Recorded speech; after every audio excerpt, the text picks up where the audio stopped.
In this lecture, we'll be looking at average rate of change. Our objectives will be to calculate the average rate of change of a linear function and also to calculate the average rate of change of a nonlinear function. Let's look first at the average rate of change of a linear function. For a linear function, the average rate of change is simply the slope of the line. So what if I ask you to compute the average rate of change of f, a function, from x1 to x2, and then I gave you this function? Well, you could graph it and you can see that it is linear. You could have known that because it's written in the form of mx plus b. But then it turns out that I give you this additional information. I want to know the average rate of change from 0 to 2. Well, it turns out that on a linear function, all of this stuff right here is stuff you really don't need to know at all, because the average rate of change on a linear function is simply the slope. So once you see that number right there, you have the answer to this question, and you can tell me that the average rate of change is 2. On a linear function, the average rate of change is simply the slope of the linear function.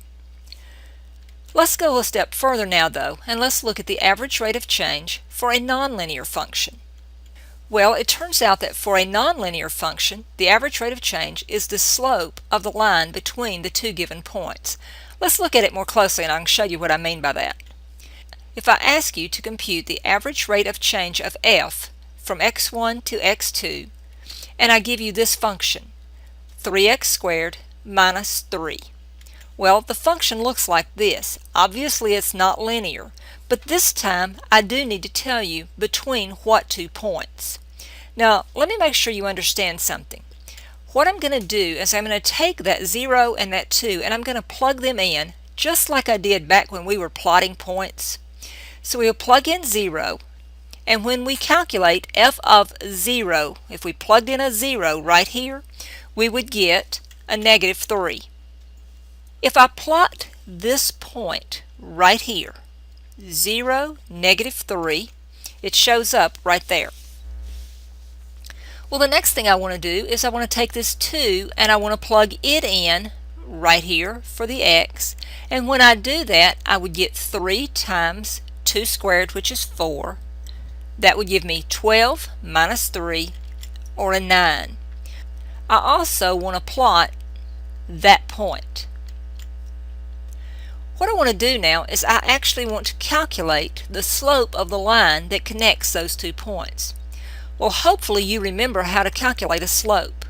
All we need is the formula y2 minus y1 divided by x2 minus x1. When we plug in those numbers, we should get 12 divided by 2, or a slope of 6. Once you have this slope right here, you have the average rate of change. So the average rate of change of this function between 0 and 2 is 6. It's just the slope that you calculate right there. Let me give you one now to try. Here's your practice problem. Find the average rate of change of the given function f from x1 to x2. And here's your function, and there's your x1 and x2. Let me say this to begin with.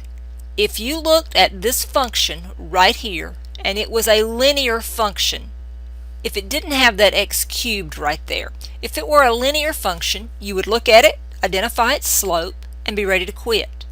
However, this one is nonlinear, so we've got to continue. You may want to stop the video now and see if you can calculate the average rate of change for this function. What you should have done is notice that your function is nonlinear, and then you wanted to plug in the 2 values that you were given.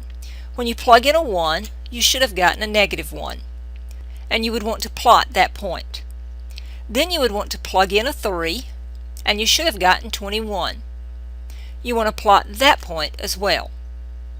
What you're then looking for is the slope of that line.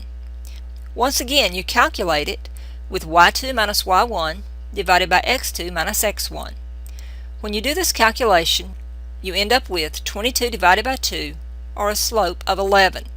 Once you have this slope calculated, you already know the average rate of change. The average rate of change is 11.